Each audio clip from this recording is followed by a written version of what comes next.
Okay, June the 12th, the morning after the rainstorm. Apparently we had a good bit of rain last night, folks, and wind. I mean, I stayed up till midnight hoping to hear it, and I just got too tired. I went on to bed, but around 1 or 1:30 it woke me up storming. But we had a little bit of wind. One of our chairs is turned over. We will rebuild. Yes, we will rebuild. One of the zucchini plants kind of turned upside down, inside out, but I think it'll be fine. And overall, that was it. Had a few tomato plants kind of get all squirrely on me, but I have put some lasso around that little framework there, and I think that's going to keep them contained. Blackberries, they're fine. Right now I got a lot of red berries. I started my cobbler collection last night. I got a Ziploc bag of ripe blackberries off here in like 1 minute. Either I missed that one or it turned completely black overnight. So, but yeah. So that's where those stand. Now what I've done this morning, our bush beans are getting to the point where they need some help. You know, I've come to the conclusion that bush beans are just like children. They're all cute and cuddly, but then all of a sudden, in like 1 week's time, they turn into unruly curtain climbers. You all know the type. If you've been to a church, you've experienced a child that needed to be taken outside and have his back porch painted red, or her back porch painted red, and been taught that you don't act no such way in church. Hey, it happened to me. Happened to my kids. We're all still good.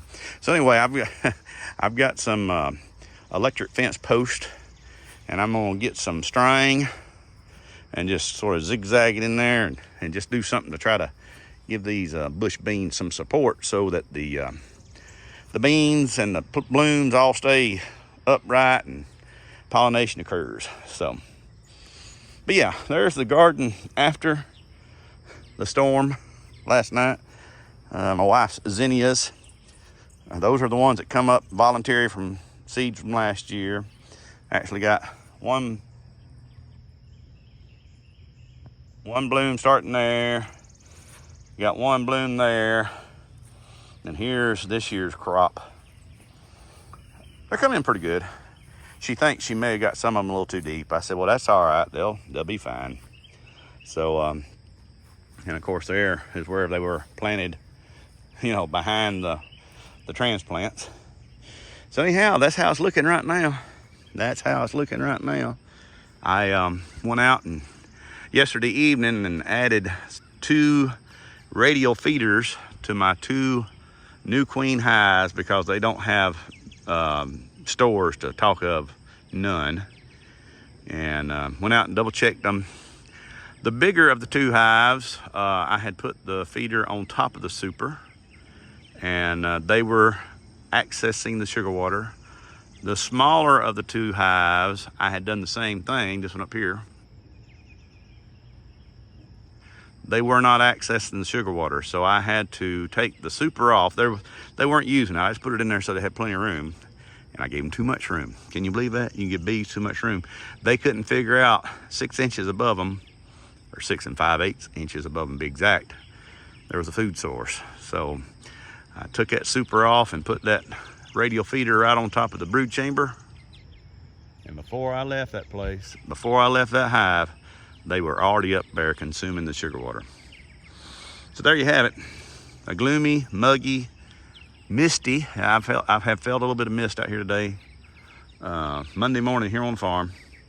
So I just thought I'd give a little update on my unruly bush beans that have to be given some guidance.